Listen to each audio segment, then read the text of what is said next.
It's the day before a full moon, and these are pilgrims. For the last 3 months, traditionally the monsoon months, monks have been keeping what's called the rain retreat. Now it's nearly over, and up there in the forest hermitage of Wataruwila, preparations are being made to welcome the laity once again.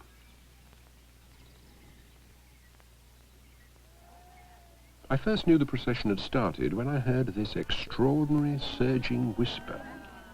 It must have been about 2 in the morning.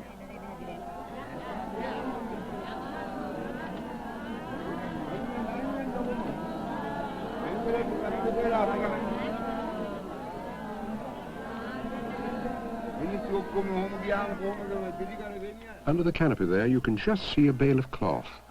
At the end of the rain retreat, the monks get new robes.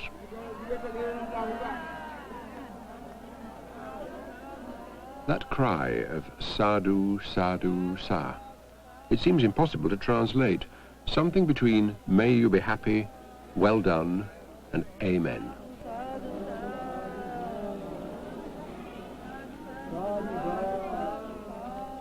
In an assembly hall under a jutting rock sit the monks of Wataruwila, some from the main house and some from small hermitages hidden away all over the island. These are forest-dwelling monks, and the paradox is that, having forsaken society, they seem in some extraordinary way to draw society after them. If you looked at those requisites that are brought by the people, you find that each one brought according to his own means. The poorest brought a cake of soap, or maybe even a broom. And I saw a piece of neatly folded brown paper, a ball of string, an exercise book, and a bottle of cough mixture. People who have given their gifts and people who have no gifts to give line the route and touch the presents as they go by. So everybody shares in the merit.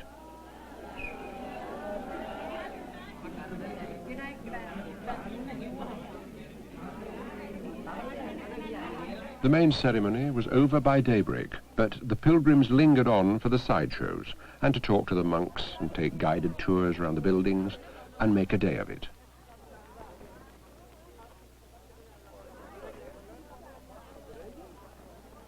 Some of these ladies had booked a year in advance for the privilege of bringing and cooking the monks' food for the day. Dr. Ratnapala translated. Well, could you tell me, first of all, about the 5 precepts? පංචශීල කියන්නේ මොකක්ද කියලා කියලා දෙන්නලු කෙටියෙන්. පාණාතිපාතා වේරමණී සික්ඛාපදං සමාදියාමි පළවෙනි ශික්ෂාපදේ. සතුන් මැරීමෙන් වැළකෙන්නේ කියන. First is not to kill any animals. Not to kill any animals at all.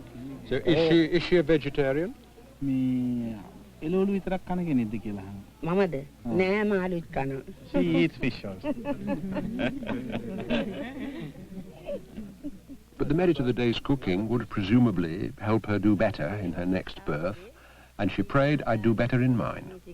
So, does she think that because I've been born in England as a Christian, that I've done something wrong in my former life? ඒ මහත්තයා අහන වැදගත් ප්‍රශ්නයක්. ක්‍රිස්තියානිකාරයෙක් කියලා එංගලන්තේ ඉපදුණු නිසා ඒ ඊට ඉස්සෙල්ලාත්මක වරදක් කරපු නිසාද ඒ වගේ රටක ඉපදුනේ කියලා. මිත්‍යා දෘෂ්ටික ප්‍රාර්ථනා කරන්න එපා කියනෝනේ මිත්‍යා දෘෂ්ටික වෙලා උපදින්න.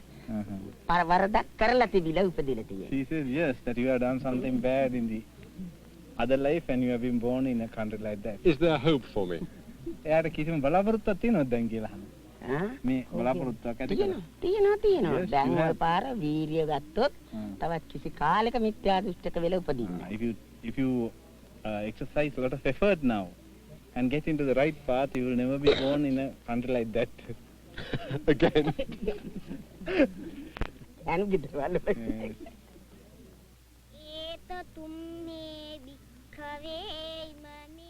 Here are 2 boys with a remarkable aptitude for ancient languages.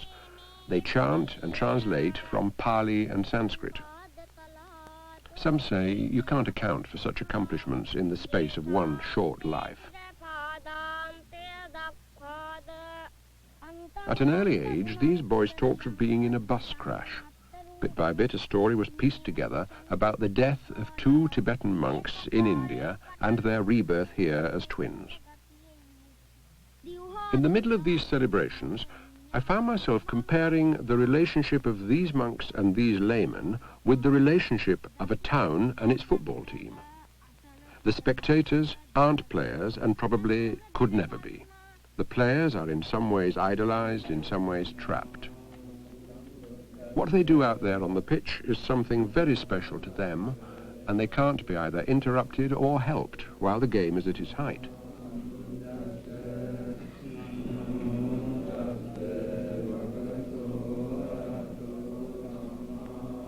But now and again, the spectators are let onto the field, and there's a great jostling celebration.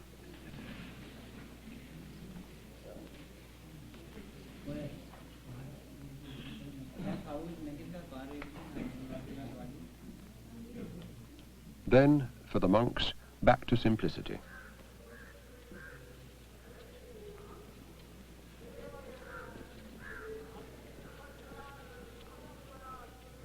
I'd met a newly ordained American monk who talked about simplicity. The reason that you give up things, or in classic terms you renounce, is so that you don't have too many things around you to distract you from what you should be doing, which is investigating yourself. First you have to find out who you are as yourself, and then you can get about the business of eliminating yourself. But at the state of the world now, the main thing is to find out who we are and what we are. And what we do lead is lives that are much too complicated, much too complex, much too cluttered. So that if one is going to start to take up a spiritual practice, or one is going to start to meditate, one has to literally sit down in an empty mental room. And to start to create an empty mental room, you have to start to create an empty physical room. So you have to start to clear out the unessential. Getting the impression that a Buddhist is almost looking through a spyglass, which is his mind, is almost seeing the whole world and everything through this lens of the mind. Yes. So when you say purify the mind, is it the same as saying clean your lens? Clean your glasses? Well, it is somewhat like that. Then you can see clearly. If you purify your mind, then you can see the nature as it is, as really it is, the world as it is. That is the realization. So you would call Buddhism a severely practical thing of seeing the world as it is, not seeing it painted gold or pink? No. You have to penetrate all the appearances. You have to penetrate it. And the Buddhist device for penetration, said Ananda Maitreya, is the Noble Eightfold Path, the 8 spokes of a wheel. Right speech, right action, right livelihood, right effort, right mindfulness, right concentration, right thought, right understanding. So, and he used the 8 spokes of his parasol to make the point, while we are tied to the cycle of birth and rebirth, we're on the perimeter. As we take the Noble Eightfold Path, we move, bit by bit, down the spokes to the still point at the center. No more birth, no more rebirth, nirvana.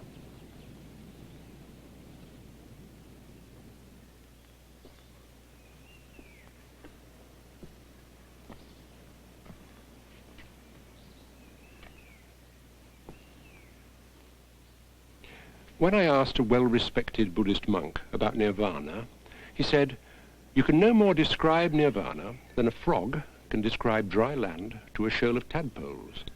And he went on to elaborate. "Even the cleverest tadpole," he said, "can only ask questions about the element he lives in. And all the frog's answers are going to seem negative. No, dry land doesn't have fish. No, you can't float over it. No, fresh air is not like water," until the tadpoles get the idea that he's describing some impossible, negative nowhere. "With earthly thought," said the monk, "you cannot think nirvana. From nirvana, you cannot think an earthly thought." In other words, don't look to the Buddha for help with the harvest, help with money, help with a job. Look to the Buddha for help with the truth.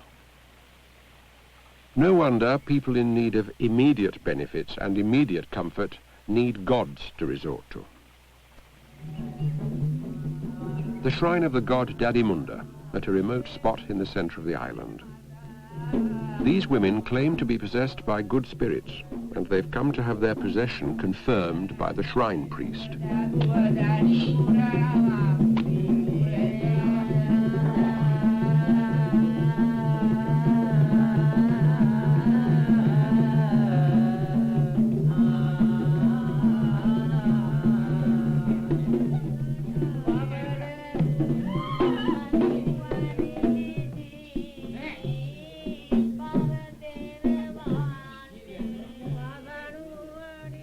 Now it's all over, they can go back home with heightened prestige. And when the spirit speaks through them, they'll be listened to. For the Westerner, even if he doesn't believe in God, God is one and almighty. To approach God Dadimunda or any of the countless other sprouting gods in Sri Lanka, you somehow need to uproot your Western conditioning. Think of the gods as fairies, said Dr. Ratnapala. Not the sugar plum versions of recent times, but the awesome presences of the old fairy tales. Think of the gods as ghosts. Think of the gods as friends in the town hall, very useful for building permits, but no help when it comes to the great matters of birth and rebirth.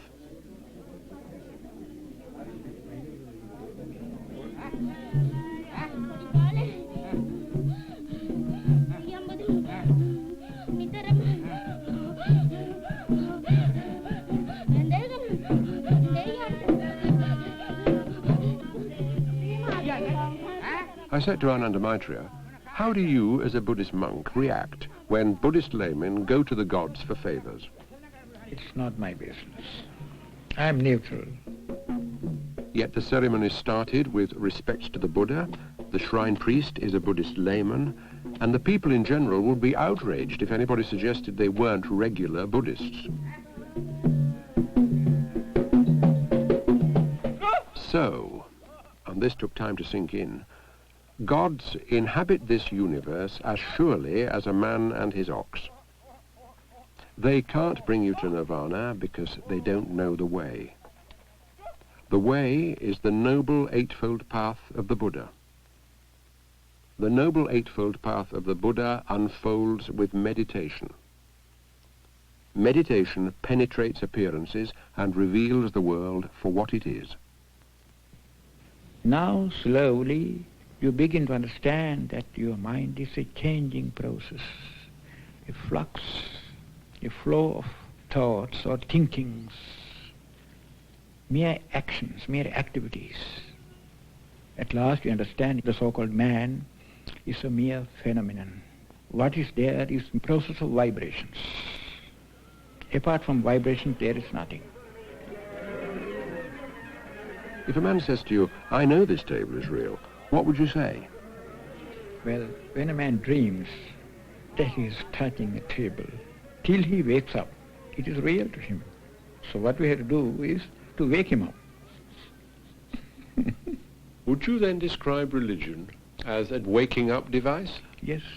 What we have to do is not to argue with that man, to make some sort of arrangement to open his eyes. Illusion then depends on a person waking up within himself, not receiving somebody else's word, No. waking up within himself. Yes. Well, we know the whole world is a mass of vibrations. Actually, there is nothing solid. We are so deluded. We see the solidity which is actually not there.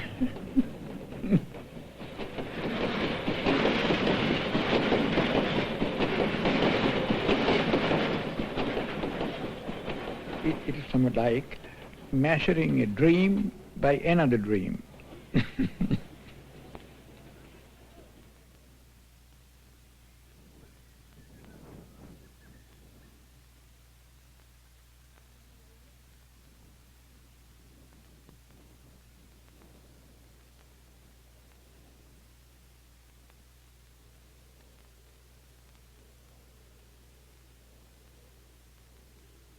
The last place we visited in Sri Lanka was a cave settlement near Dambulla that's been occupied by monks for over 2,000 years.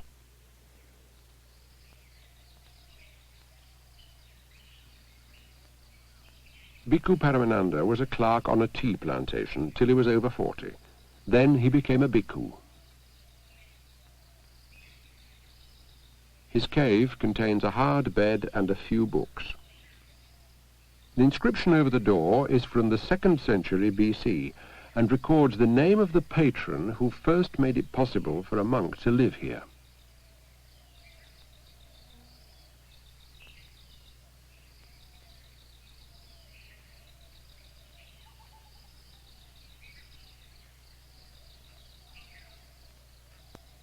Four monks live here in a vast community of insects and animals.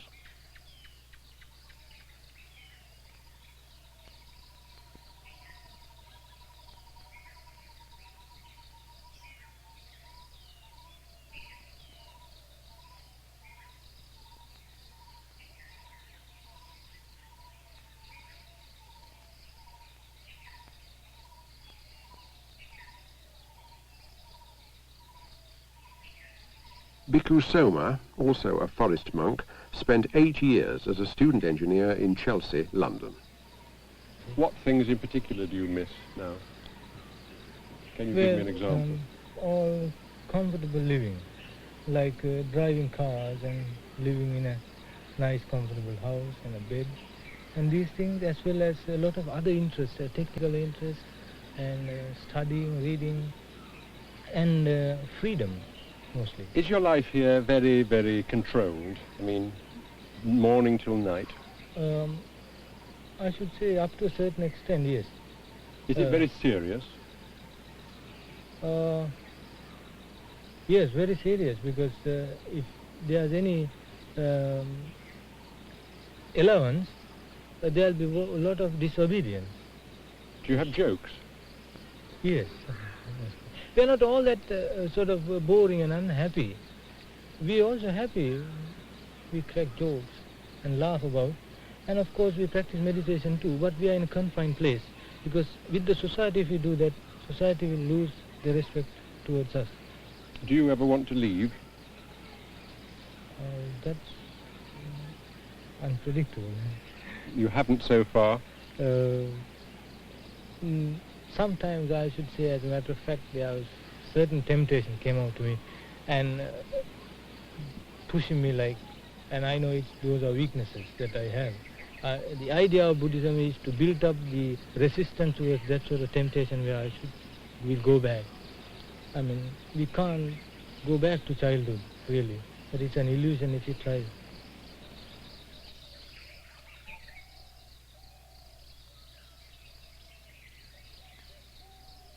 The key word in Buddhist meditation, said Bhikkhu Paramananda, is mindfulness. When you're walking, know that you're walking. When you're sweeping, know that you're sweeping. When you're worrying, know that you're worrying. And when you're breathing, and you must be breathing, know that you're breathing, because it's with breathing that your meditation starts.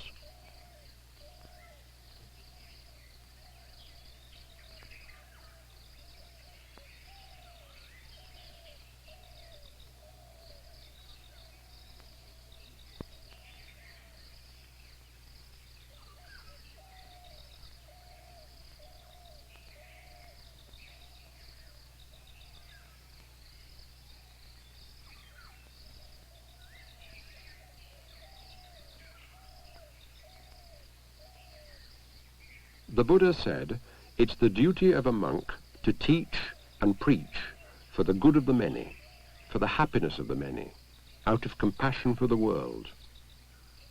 What Bhikkhu Paramananda taught me is that a man can preach a great sermon without ever opening his mouth.